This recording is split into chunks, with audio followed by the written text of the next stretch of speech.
Na hiyo luggage is lost. Yes, sitakuwa kwa mfuko. Okay. Simuko watu kama 700. Okay. Sawa. But that was a very, like informative session. Elizabeth Omolo will be on a live Zoom session tomorrow. We posted the link, like please share this link. Make sure you're there. If you have any questions you want to ask directly, you ask. Well, those want to be agents, those want to be observers, Meskia. Some of you are a bit too late. You might want to start preparing for the next election that will come up. And also remember that this register is going to get, what was that word again? Purged. You need to pronounce the not purged. I know a Pacherian will say purged, but here hapa ni purged. Renana. And Ali, there is a bonus for our listeners. By the way, yes. So even in the DMV, OmoshFaya, talk about that bonus. If you're in the DMV, what bonus is there? So tonight? if you're in the DMV tomorrow night, DJ Aisha all the way from Germany is going to be at Hakuna Matata. So we have 2 tickets giveaways for our audiences. Before we close, we're going to give them away. Hizo swali zitakuja. If you listen, utasikia. Usiposikia, utasimuliwa. Na ukikamatwa, utakamatana. And speaking of kusimuliwa, kuna mtu alienda nameless? Yes. Nilikuwa nameless, lakini kuna mtu alishinda tikiti. Anyway, yes. Tikiti mbili. Alishinda mtu mmoja alishinda tikiti mbili. Kwanza she was blessed.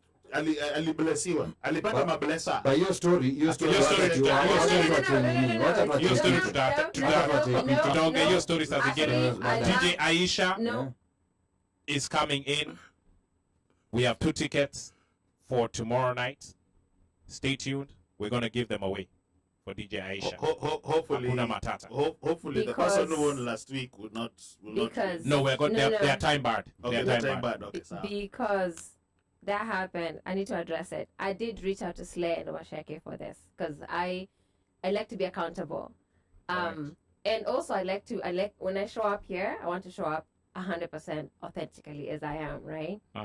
I was not feeling well on Saturday. I was okay, but Johnny, it became crazy. AKA, I had really bad cramps and I couldn't be loud. Like I couldn't leave the house. No, but she had talked about it during the show actually. I just wanted to say that is what happened. Unfortunately, it was hard for me to leave the house. So Paul Sana, and I think like that's why we are gonna be talking in a couple of weeks about women's reproductive health. Yes. Those are topics that sometimes most of the time, men are not very familiar with. I think it's also important for men to understand what it means when a woman tells you, like I was having cramps. Like these conversations should be okay to have. Yeah.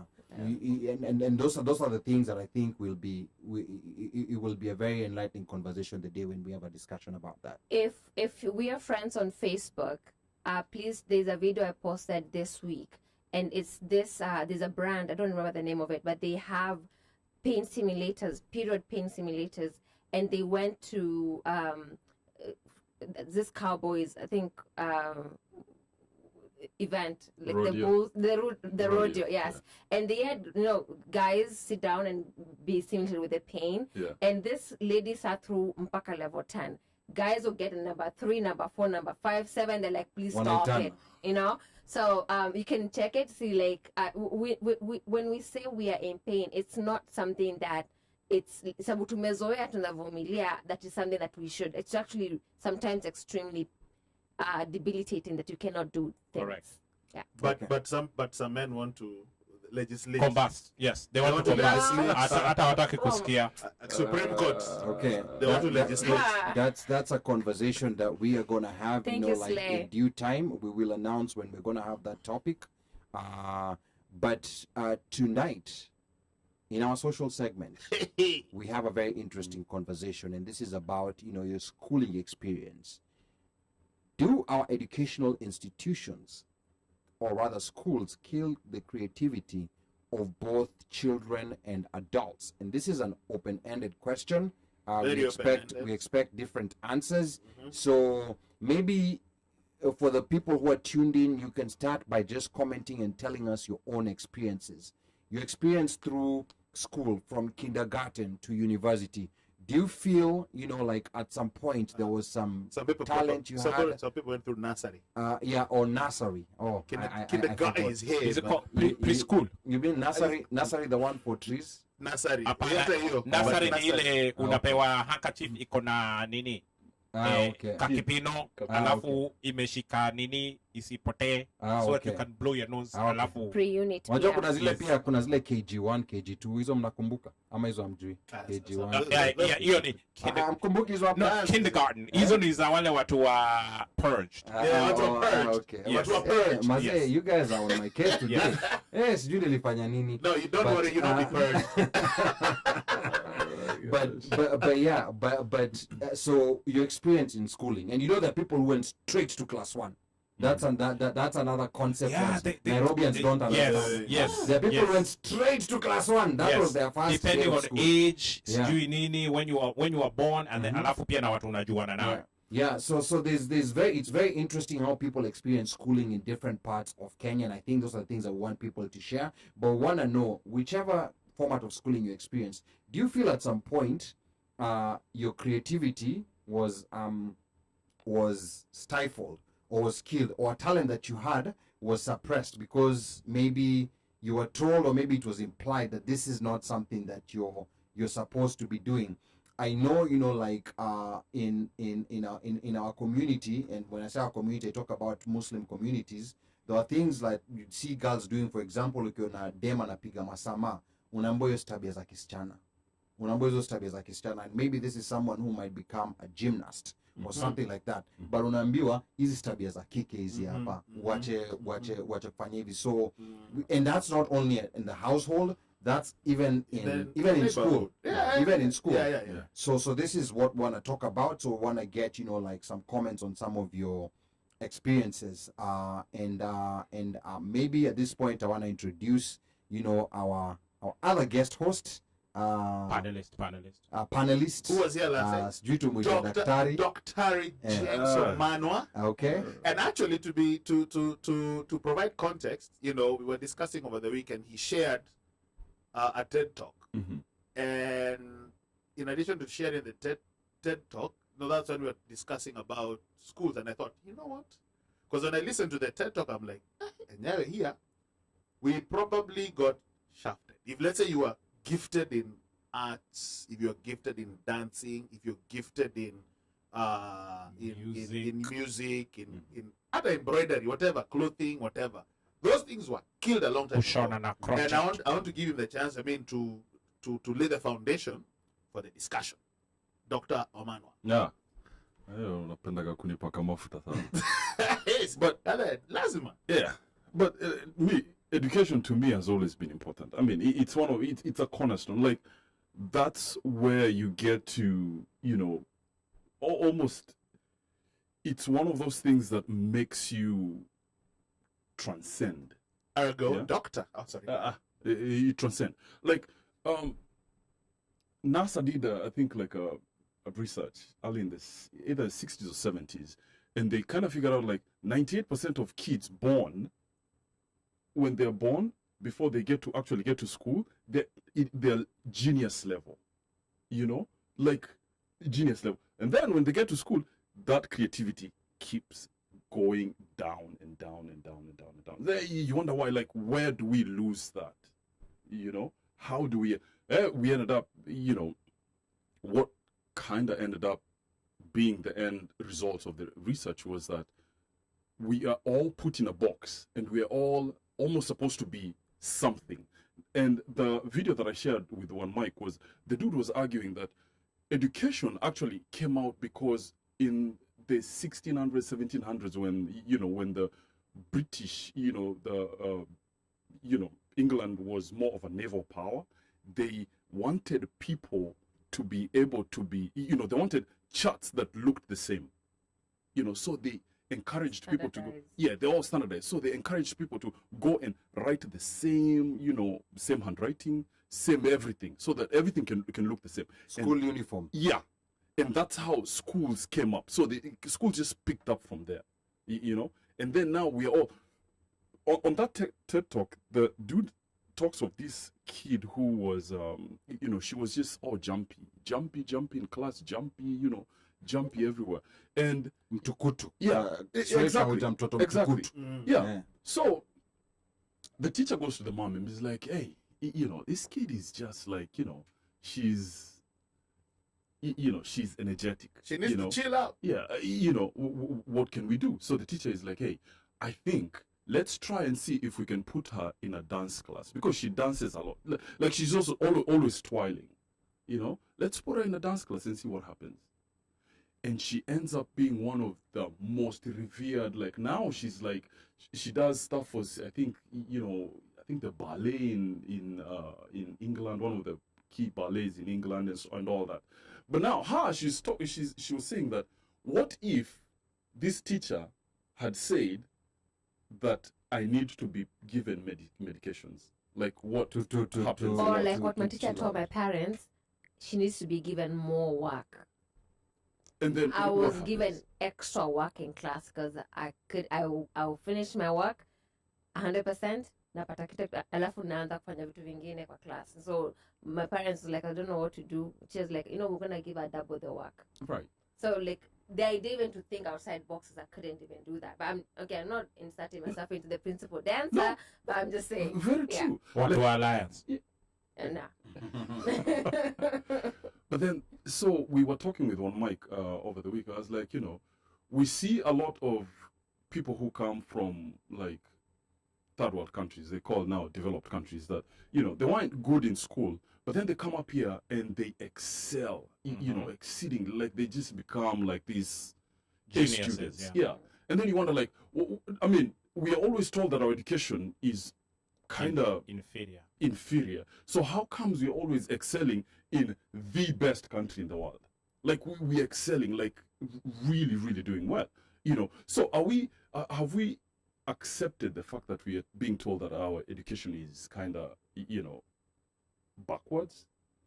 But then when we come to the biggest stage, we excel, you know? So that's where the whole issue came up. Like, our schools are our schools killing creativity. But one thing, one caveat I'd like to put on us coming and excelling at the biggest stage, is we also have to realize the people. I think, you know, like a good metric or to use to determine how well people from third world perform here is a country where people from across the board come. Because when you look at African countries, they only pick the best. You have, for you to get like a student visa, or you have to have at least attained a certain grade. True. You know, so they select and they actually pick out, you know, like the people who are doing the very best. Right. So I think, you know, like in one way, the way I look at it, the people who come here were not a true cross section of what's in Kenya. Unlike, for example, Mexicans, who all kinds of people come here, you know, like they're rich Mexicans, they're poor Mexicans who come here.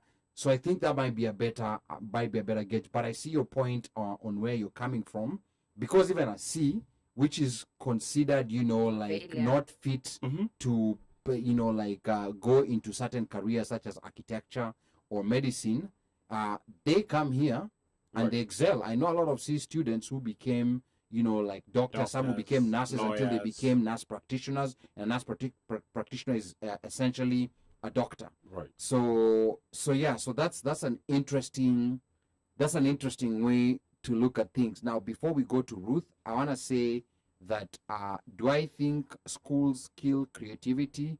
I would say 100% yes. Schools in Kenya.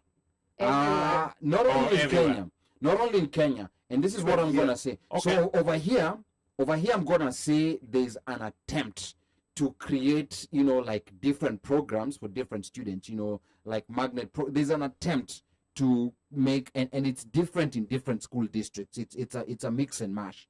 But in Kenya, the problem with Kenya and most African countries is that there's this one template for people who live across 47 different counties.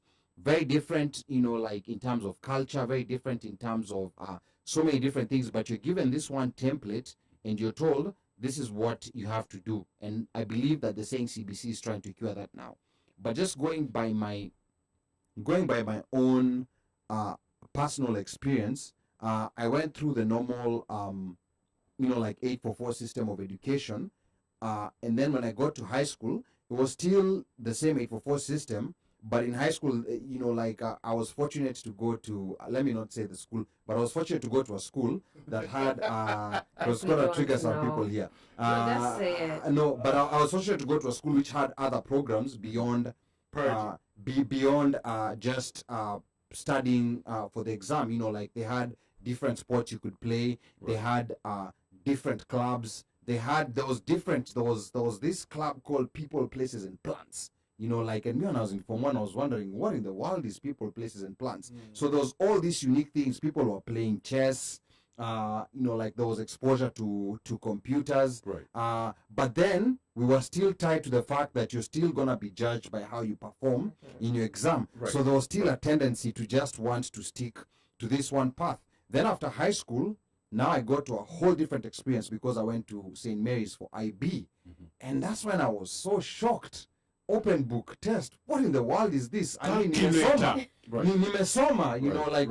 Why you? Whether you've even crammed that logbook table. Yeah, I know. Introduction. Yeah, at open book test, I'm like, what is this? Yeah, and then you're told to come with a calculator to the test. Not only the original Casio calculator, scientific, graphic calculator, scientific, which can do even quadratic equations for you. Right. And I'm like, I've memorized these formulas, you're even told to come with those formulas. So to me, that was very confusing at first. We had these classes like a theory of knowledge, where you're just learning about knowledge. So at first, the first time I was totally confused, but over time I started understanding things. And that was the first time in my life when someone actually picked me up, when the different activities, a teacher came and picked me up and told me that I want you to take part in Model United Nations. For the whole time I was in, nobody had ever picked me up and told me, Ali, I think you're good in this. But for the first time, I don't know exactly, I'd love to go back to that teacher because I was still fairly new in the school. I don't know what exactly they saw. But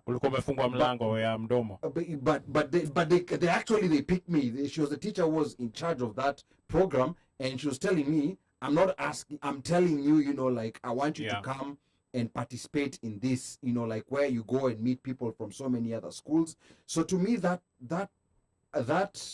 concept of my whole life is that I definitely knew inside, I knew I'm good in this, I'm good in that, but I always felt like this is not what I'm supposed to be doing.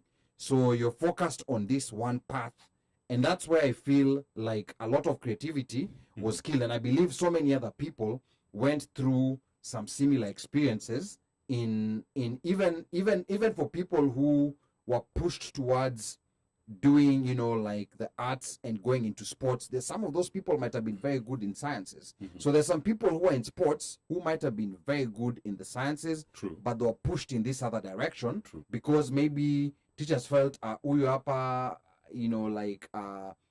sometimes even the way sports is associated with people who maybe who are not very well off in life. Right. This is what they need to be doing. Right. And people who are well off at all, apana wachana na mambo ya sports, we focus on this. So I 100% think schools kill creativity. Some to a higher degree than others. Ruth. Right. Do you want to go first? No. Okay. So I think, yes, to a great extent, schools do kill creativity. And it's not only, say, in the creative careers, it's also in business. Because I was someone saying, he believes somebody who's not actually gone to college is better off starting a business than somebody who's actually gone to college, because once you got to college, and so like from high school to college, because you're trained to think a certain way. Yep. You're trained to be risk averse. This training kind of it paralyzes you from taking risks, paralyzes you from taking opportunities that require you to be a little bit more risky. But then, so when you're given something to run, you have to be. That's why you can be a great manager, but when it comes to being a visionary and really leaping out to do things, I'm not saying that they're not great business people who've gone to college, where they're saying that if you go to certain careers, they really do train you to not think outside boxes. You have to like really be like an analyst here. Like you need to think about A and B and C and D, and before you put all those together, time is gone for you to do other things. You know. So yes, school does kill creativity to a great extent, but I also say people being resilient on it would go through that, but still will try to they try to find outlets. So I know somebody who, though they are in a technical career, they have their outlet that is completely not related to. So that kind of keeps that creativity going. Yeah. Oh, and if we're to go back to like people in creative careers, I mean, like Beyonce never went to college, and she says that she started doing her own. By the way, she released an album today, so I don't know if you guys know that. Thought I should just plug that in. Yeah, where she sampled the music from someone else. She should. No, it wasn't. By the way, it was not. Did you listen? Because my roommate was listening to that thing all day long. It was beat by Pharrell only. Anyway, let me keep going. Ali, usifungwe hiyo shimo. Unajua, do you know what they are called? Yeah, I know. And I'm right That's why I'm here quiet. They are like 200 You're not million. quiet. I'm here quiet, You're listening. not quiet. They are 200 million. You're not quiet. Anyway. Does not mean that what he's saying is not true. But you No, know, kuna zingine ufungui. Beyonce's dad noticed her talent when she was young, and literally encouraged that, and also quit his own job to help her. You know, like Another retirement plan. Basically. But see if we have parents who see parents or teachers who say like, listen, I see where you are, and this might not be really beneficial for you in the future, then let's get onto that program. I think that would be great. But the parent has to be open-minded. Yeah. Super open-minded, especially taking now. Our Can you culture. imagine? Can you imagine African parents? Exactly. You know, because being open-minded. We had this discussion yesterday, because they're like, you know, our parents used to be, you know, you're either gonna be a doctor, a lawyer, and a actually lawyer, even what's her name over here? Engineer. Yeah. You know. Bankers. Yeah. Because those are the people who make money. So you know, how do you get there? You know. So we had this discussion, like I usually have this discussion mostly, you know, sometimes with my kids. I'm like, you know, my job when I was in high school hadn't been invented yet. Our kids' jobs right now haven't been invented yet. Yep. But we are trying to teach them for a job that hasn't been invented yet. So how do we get to that point? You know, so, you know, circling back again to the whole issue of like, you know, does it kill creativity? So we are teaching kids to do jobs that are from like the 1800s. You know, we are teaching them to be, you know, to just write and do. But in essence, their jobs haven't been invented yet. Like, I was telling my kids, like, you know, you have to start learning to do coding, you know, because you don't have to be a coder, but you could just understand how it works. Yeah. Because, you know, the mindset changes, because you're looking things from a totally, you know, a very different angle from, you know, and it makes your mind think differently. Solution oriented. You know, and adding to that, when it comes to math, for example, there's a very important skill that's still not being taught in school. You know, like in all math curriculums, you're going to find geometry, you're going to find trigonometry, you're going to find calculus, you're going to find vectors. These are things that 99% of those who are learning them are not going to use them. And I'm not saying this, you know, like in a bad way, those who had memorized, you know, tan theta and cos theta. But 99% of them are not going to use it. But then there's something called data that 99% of them are going to use in one way or another. But it's still not being taught in schools. A lot of people are not data literate. And when I talk of data literacy, we're getting to a point where, you know, like not being data literate is almost going to be like not being computer literate. Remember when computers came in and everybody was now being told this is what you have to learn? Right. Now data is a thing, and data literacy is not, I mean, is not, so statistics is probability and statistics is the first. It's kind of the very basic part of getting to like understanding data and knowing how it works. This is not being taught in schools. So these curriculums, I think there's also vested interest in people publishing books. There's a whole system around it that wants to keep this system the way it is. And we're not addressing the issue that we are producing people who are going to get into areas where a majority of what they used or of what they learned, they're basically not going to be using them. And there's this Montessori system, I think Slay mentioned it here, which is a very good system where you're learning through discovery. And I mentioned something that I don't know whether Ruth agreed or disagreed at the beginning of this conversation. The first point where creativity starts being killed is when you start with A for apple and B for ball, C for cat, D for dog. Everybody knows that. Just think about it. Like almost all parts of the world, people have memorized that. But instead of letting the kid, you say A, let them be creative. B, let them say balloon or bell or whatever. It doesn't have to be ball. But now when you start, that's where the blocks of being boxed start being built, because this is the first instinct. When you start letting a kid to think, then it builds up in other areas whereby they're gonna start thinking of solutions that are in ways in which they're thinking, not in ways that they've read someone else did it. Omosh, I know you've been dying to say something over there, talking about A for ball and GAK. And by the way, over here you're being told at a mute Omosh, such comment skill talent. I don't know what you say, but mute Omosh, such comment skill talent. That must have been Slay. But anyway. Ding ding ding ding ding. No, we know the people who rate us as at 3, and that's killing my talent. Lakini Nisawa. It's all right. So going back to and that's why I said the Kenya system, because the Kenya system, it seemed like the direction that you were pushed was based upon performance or what they considered merit. Meaning, if you had high scores in French, you are thrown the French direction. If you had high scores in music, you are pushed the music direction.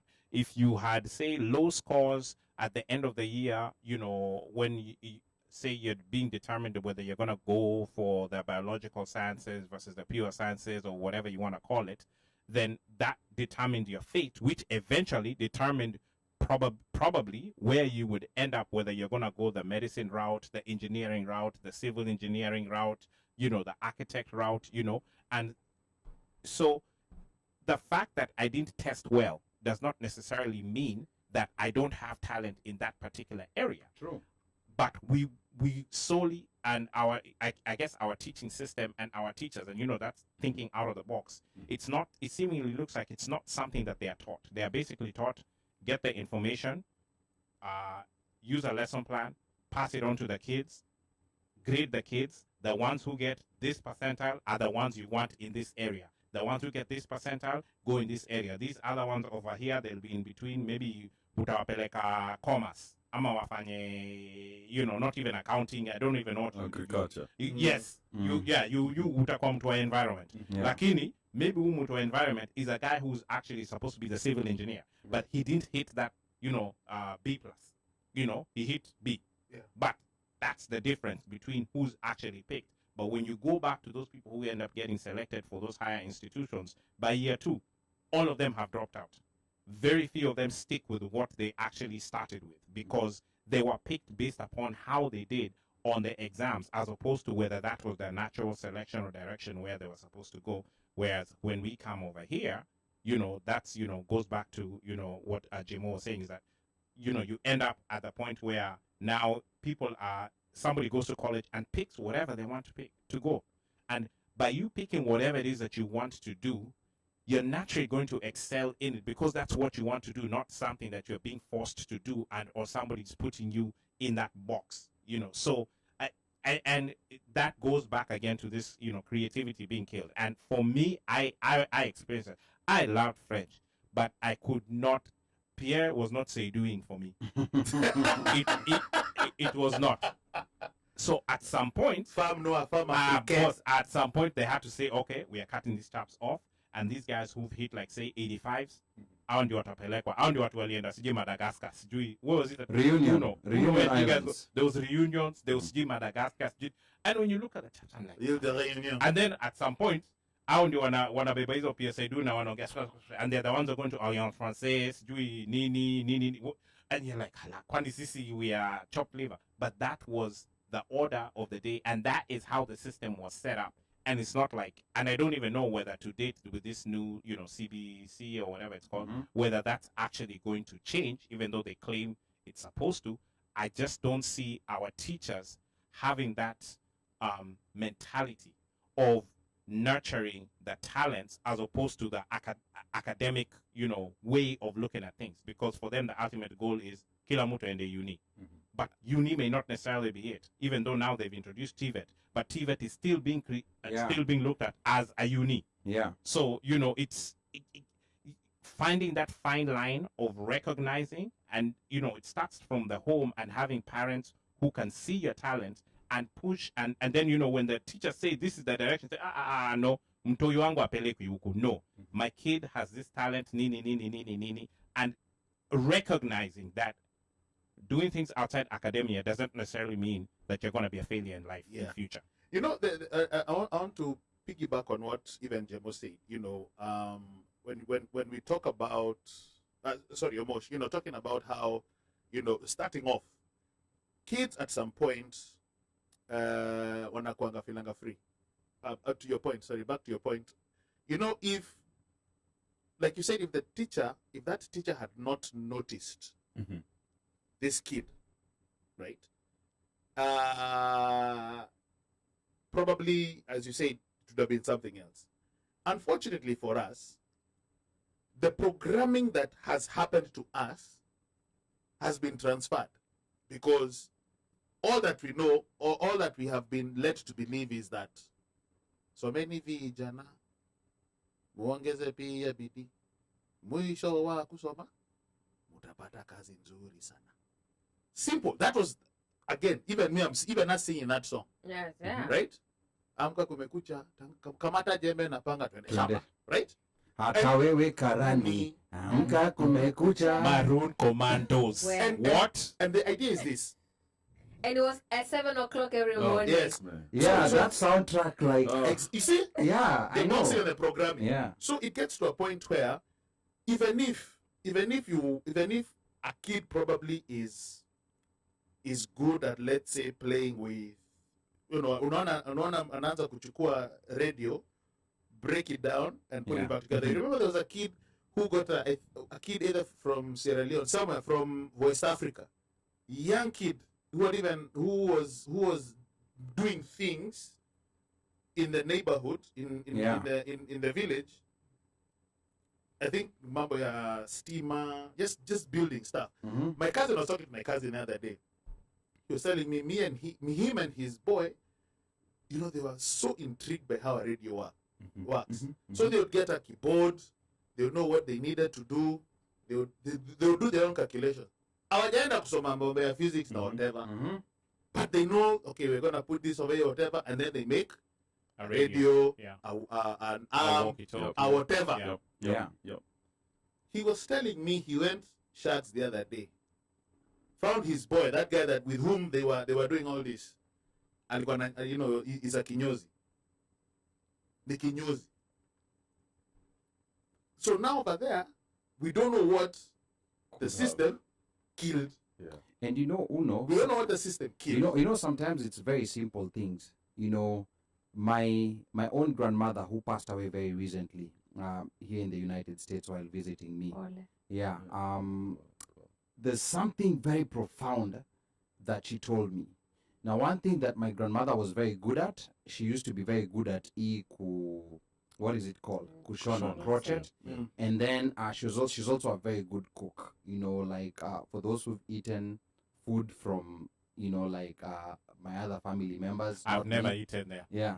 The good cooking came from my grandma. Now, my grandma, of course, she did not go to school, but she used to teach.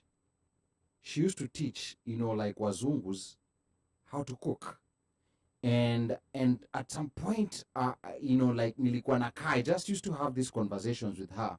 One thing that she told me, anasema nowadays, unaona vile naona watu wanaenda kupika, ati mtu ananiambia ametafuta recipe, akakuja akaiangalia, akapika, natumia hivi vikombe, anapima, you know, anapima mpaka kilo na nini, lakini akishapika chakula, hicho chakula hata si kizuri. So with her, she never used to measure. Right. You know, so I think her lack of knowing or lack of having those tools of measuring, you know, made her go by a certain instinct. Even when she was cooking, she would know what this spice and this spice would do, and doesn't have to read it in a book that if you want it to be this or that. So she would go through experimentation. You know, like she would taste food, na atakwambia she did not cook. She would taste food, na atakwambia hii hapa imezidi iliki, ama imezidi mdalasini, ama imekosa hii, just by tasting it, and sometimes even by smelling it. So those natural instincts get killed by this thing called yes, unaona recipe, this is how it's supposed to be. Right. This is how pilau is supposed to be cooked. So it takes you away from being able to come up with your own instincts and being able to put these things together. And she was always, you know, like the best, you know, like out of everyone, even people who learned through her, even my cousins who went to culinary school, we used to have these games where we would play, kila mtu apike, and then mneka food hapo anonymous. No, not saying who cooked. And she always used to win. She used to beat people who've gone to culinary school, the best culinary schools in Kenya. And and to me that was so profound.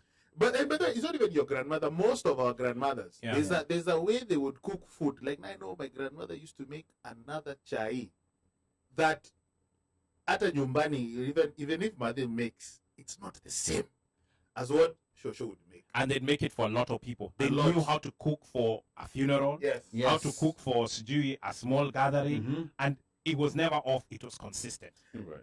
We were talking yesterday. We're still having this discussion, and I brought up the idea of, you know, like when we go home, you know, there's always fundi wa stima, kuna fundi wa plumbing or whatever. And I think we even had this discussion here that if your kid wants to be an electrician, wacha ende acheze na stima akitaka, because you do not know exactly where that may lead.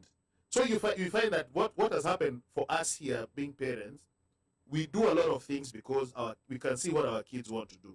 Like if your kid comes and tells you, I want to try the piano, and then anacheza piano. If the kid wants to try to play the guitar, guitar school or whatever. If the kid wants to play soccer, anaingia anacheza soccer.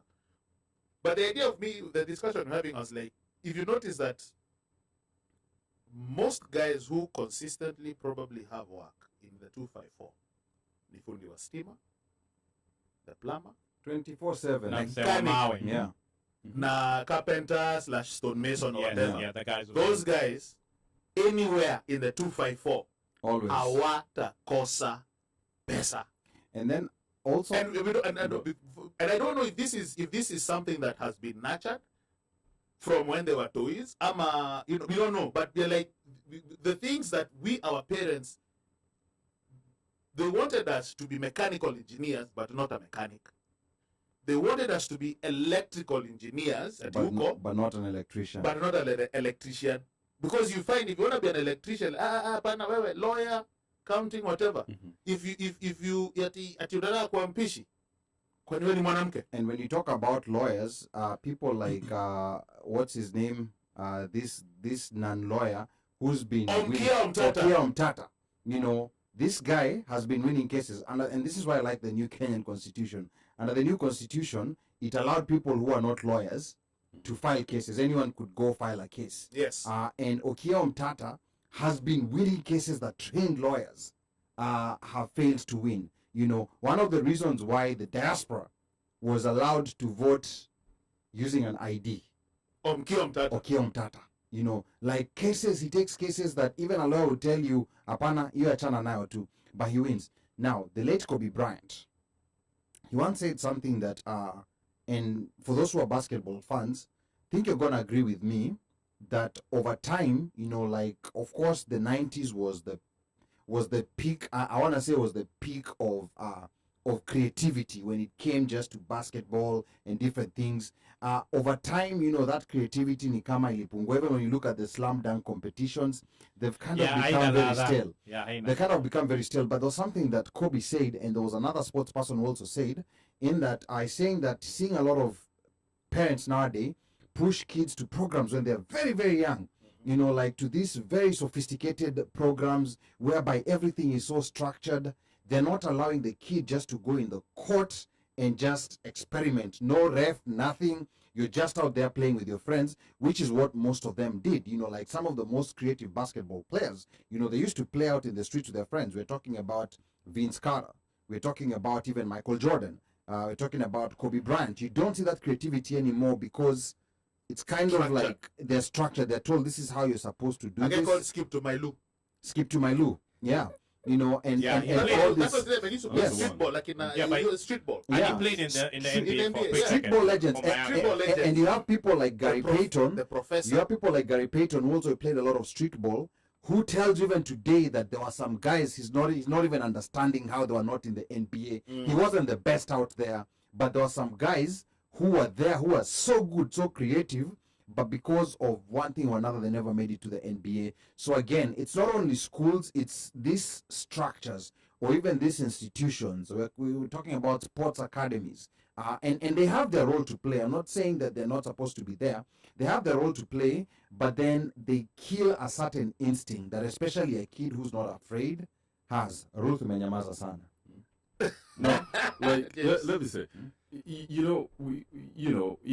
can talk a lot about how, you know, creativity is being killed by schools and stuff. But so how do we find a remedy for it, right? Yes. You know, so I was reading a whole lot of literature because I guess once you become a parent, it's kind of you almost become paranoid about your kid's life, like, you know, your kid's future. You know, like how do you put them in a position where they'll be successful? They will be, like they will be able to stand for themselves and kind of, you know.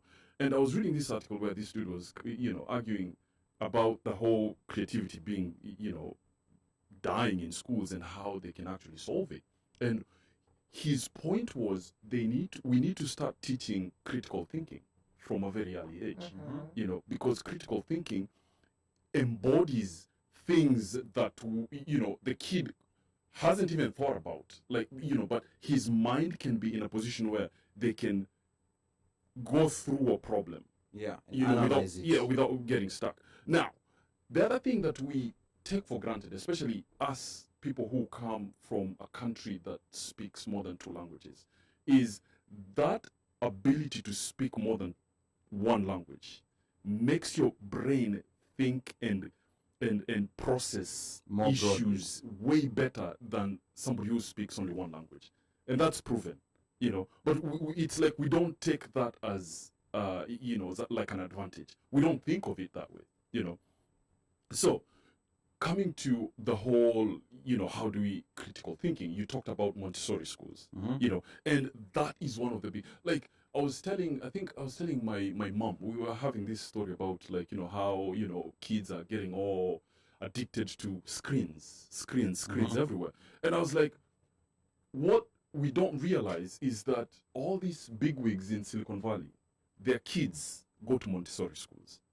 All of them go to Montessori schools. Why? Because Montessori schools actually make the kids not do all these screens and do tactile stuff. Yeah, tactile, where you use a pen and a paper Passive and you write and and all that. Even Steve Jobs himself, he was like, you know, my kids maybe get 2 hours of screen time when they come home. Like in Sisi Watoi, they are stuck on that. They're stuck on that, you know. But then Montessori school has all these, you know, really good teachers, and teachers actually are the foundation of what actually kind of makes a kid. You know, if a teacher sees you and points you to, you know, like, go this way, you are like, okay, this person actually thinks and cares about me, and they point. Like for me to get into computers, my oldest bro, you know, when I came to the States, I was like, oh, I want to do finance, because he did finance. He was like, I want to do finance. Blah, blah, blah. It was like, dude, this is what you're going to do. there's this thing called computers coming up. You know, this is like late 90s. It was like, I need you to go to school and do computers. And I was like, I mean, I don't know anything about it, you know. But it was like, I think you'll be really good at it. Wow. And that's where I ended up. I mean, I beat around the bush, beat around the bush, and I still ended up in the bush, boss. You were in the bush. Yeah. You know, so teachers and people who actually care about you, we have that ability to point the kids to go to the right, you know. And that's what, as parents, I think we should be able to, you know, to do it. Because somebody is commenting over there, the men have talked too much, that we need to give Ruth a chance to talk. Ruth, So, Ruth, can you say something? Pablo, Even just say your name. Just tell Pablo your name. say something. Something. Thank you. Anyway, so this Pablo, she has spoken. Hi, Pablo. Thank you for supporting me. Allah? It's okay. Killing Boss, creativity. it's okay. It's okay. So, I think what I wanted to say about that is, how do we make Montessori schools or programs the default programs for everybody, because not everybody can afford those schools. Right. Yeah. Not every parent can afford Right. that. Parents are giving their kids screens because they don't have enough time in their day to spend time with the child and provide for the child. Right. You know, sometimes you just be like, listen, I kind of need you quiet right now. Do not disturb me. Here's screen, right? So, but then I think until we get to that point where that is a norm, like, we will always have this conversation around that. So, like, do we have ideas on how to solve that? But now, before you answer, somebody who has been complaining, keep that thought, pause. That we're not picking up calls. 0073, thank you for calling the OneMic show. 0073. Where are you calling from? Maoni. Hey everyone, this is Washe. Wow, Shaka. Hello. Hello. Be creative. Well, Say something besides hello. Be creative. Leave her alone. She's here. Hata kusema hello ni Wa- creativity kill. Washeke. How about you pick up a call na unaanza tu story? Anyway, Washeke, we're just giving you a hard time. Is there an echo? No. No, No, loud and clear. not on our side. Okay. What was I gonna? Okay. I'm very passionate about this as a mother who's raising a child with I don't know how to say this exceptional gift. I think critical thinking is key. It goes hand in hand with creativity.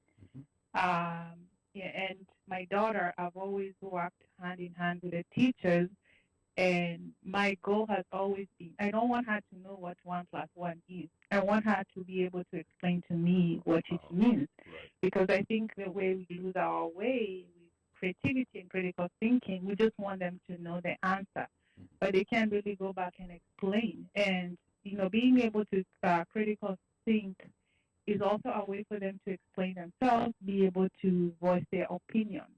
Right. A phase that we do as parents, especially African parents, we raise our kids as extensions of ourselves instead of them being autonomous beings. Like, you wanted to be a doctor, a lawyer, you know, you never lived your dream. Now you want your kids to be what you wanted to be, instead of nurturing them and exposing them to different things. We live in America. There are so many opportunities. Granted, the school system here still has a lot of issues.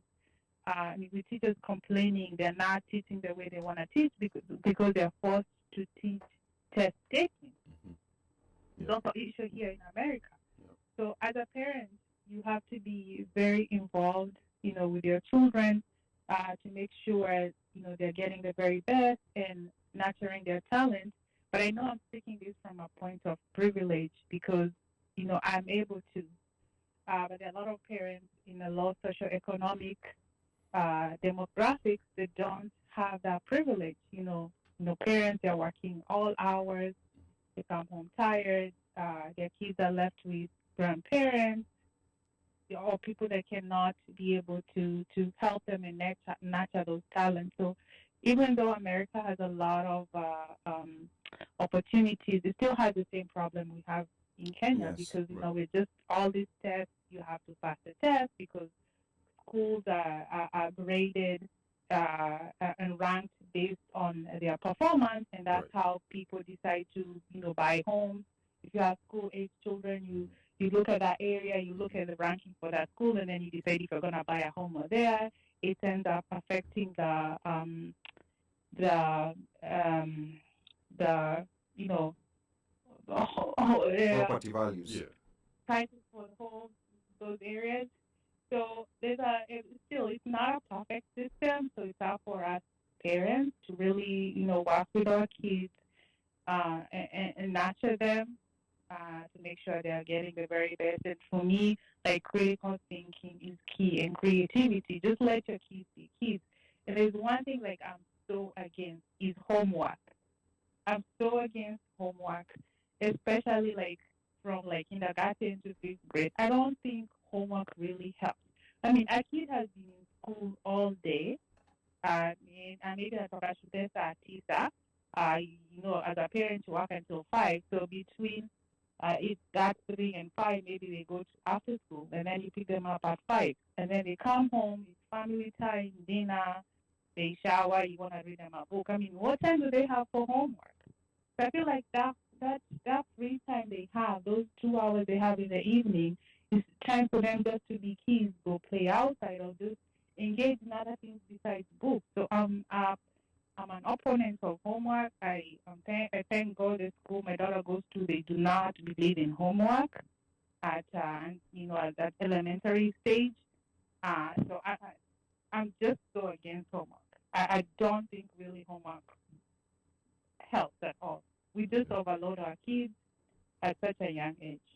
Wow, Asheke will be the favorite mom to so many kids, if there are any kids who are listening to this right now. Because even kids don't like homework. I never liked homework when I was a kid. My parents, I swear. She should have talked to my parents. Okay, if you look at countries, I think Norway and Denmark, Finland, those Scandinavian countries, the schools don't no homework at all. So here's the interesting thing about Finland. I think kids start going to school at age 7. That's when they first go to school, and they're done by age 16. And they produce some of the best. To be a teacher there, I think you need to have very advanced. Yeah, you need to be very advanced. And they produce, the producers of Nokia, for those of you who own 3310s will remember what a Nokia is. Yeah, but the economy is so good, and the system there just works very well. To me, I'd like to know what exactly it is. And they produce kids who I think trilingual or bilingual, because they learn Finnish, English, and I don't know. I think they also learn Swedish, or Danish. Yeah.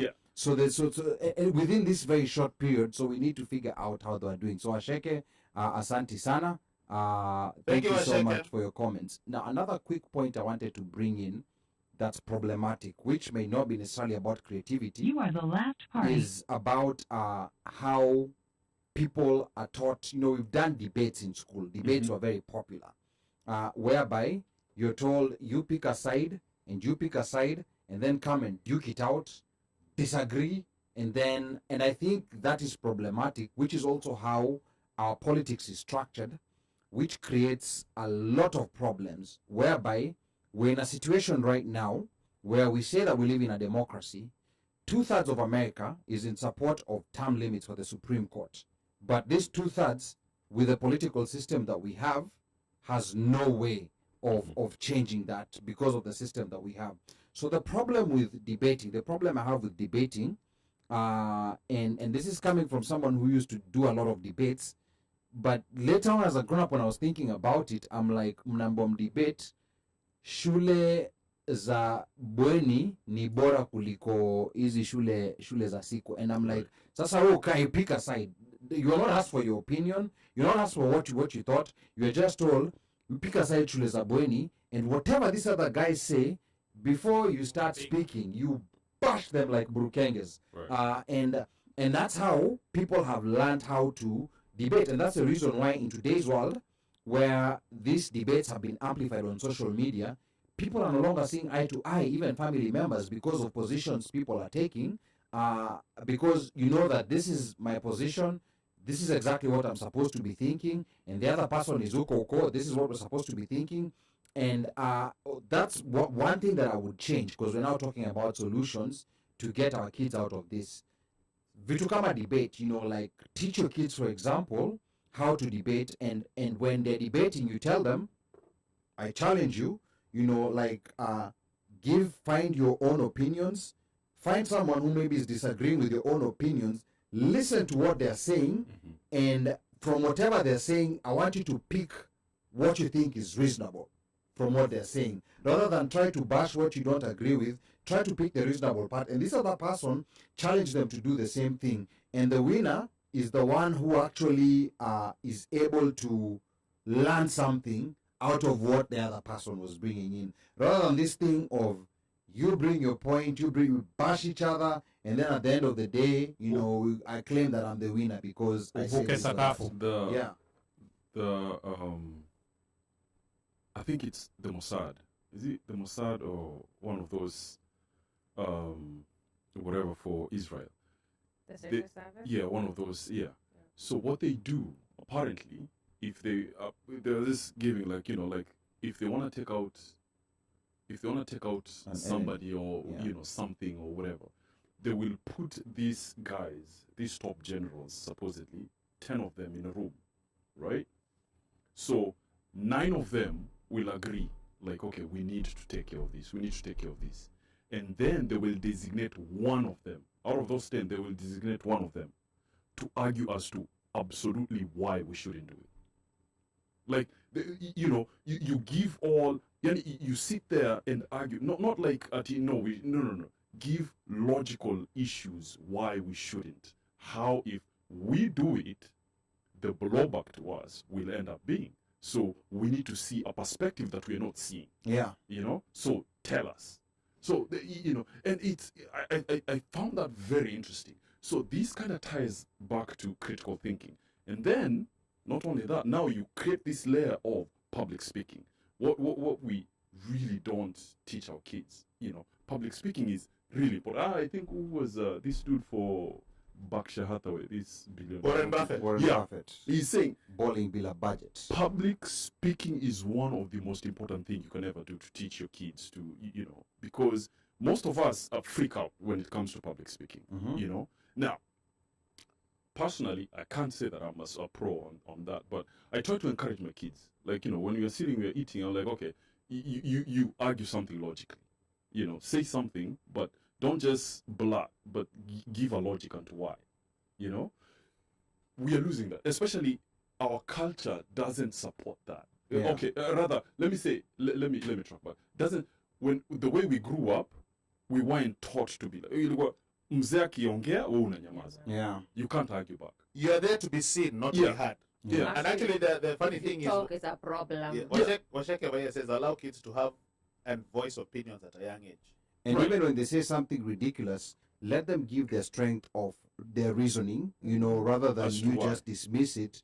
Try to listen to them explaining. Right. And you know, like, this also ties to the content that we consume online with all these algorithms, where there's certain things that are being fed, and these things are slowly, you know, like shaping your opinions without you knowing, and building certain and that's the reason why at a certain point I had to push back. To me, Trump's election was a very profound moment where I was asking myself, you know, like, I'm so interested in politics, you know, I've been in politics for how did I miss this? That's what I was asking myself.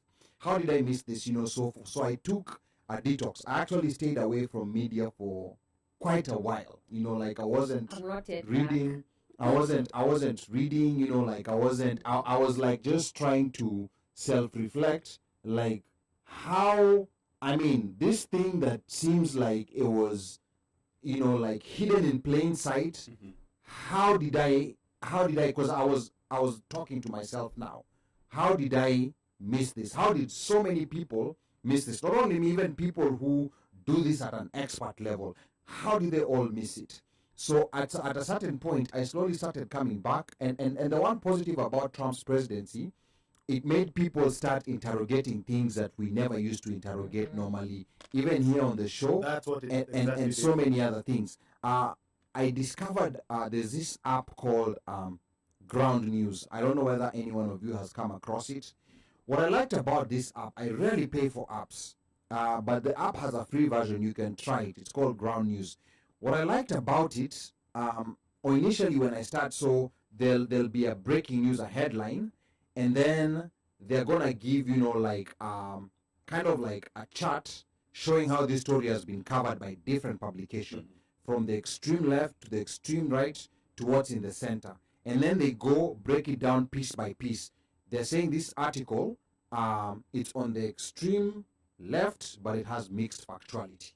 This story is on the extreme right, but it has some high level of factuality. Right. So there's certain analysis that they do, and then to me the most important thing that they do, they already see your reading habits and they give you an article to read that's in your blind spot. So a blind spot is an article that you would normally not read because it's on Fox News or it's on a platform that you deem as a platform that's useless. But now what they're trying to do is not get you new facts, but they're trying to make you see what people on this other side are being told and the perspectives that are coming from there. And to me, that was very, very profound, because we sometimes hide in these silos and we're not realizing that this is happening. This tree is falling, it's coming to collapse on me. Right. But because we're hidden behind this silo, we're not seeing it coming collapsing down. And to me, that's another thing that has made that the education system has also made people go to either this side or that side. And I think, you know, as we wrap up over here, I'll say this: Banyo himself has also been super producer, has also been in instrumental in letting us and making us learn how to listen to an opposing view. Yeah. In as much as it is, in as much as it's hurtful, it's hard, painful, it's hard, it's very painful. But you have to listen. Because listening to OneMic, sorry, go ahead. Shut up. Because you know why? 74 million people voted for this guy. Yeah. 74. An uptick from 60. 14 million more. Yeah. In 2020 voted for the guy. So it is important to know what is. You just have to. What's happening in that world? You lazim. In as much as you may disagree or whatever, but again, it's one of those, I think, this thing of critical thinking comes in because you have to be able to be open-minded. You have to be able to be open-minded. And I think this also we should translate to our kids, like, you know, like what you do with your kids, you know. Let me. So what do you think? Yeah. All right. Okay. But do you know this, that, the other, whatever. And sometimes, chances are, your kid will make you see something from a different perspective. Yes. Oh yeah. You know, and you know, another thing is that even in politics, if we start, you know, like looking at both sides, the other problem that we'll still encounter is that the political process, meaning elections, is structured in black and white, you know, good or bad. Yeah. So the system as it is tends to reward the people who are on the extremes. You know, like if you're extreme on this side or extreme on that side, but if you're nuanced, you don't get rewarded. I know, that's not good. Yeah, and that's not a good thing. There's some places like New York that have started something called ranked choice voting. I think that's a thing that's gonna, you know, like fundamentally change so many things in our politics in favor of the people. It's called ranked choice voting. So ranked choice voting, rather than say that you're voting for Biden or Trump, you have a list of presidential candidates and you list them in order of from the best to the worst. So what happens, the first round of counting, they count the number ones, people who are listed as the best. If the number one gets 50% plus one, the election is over.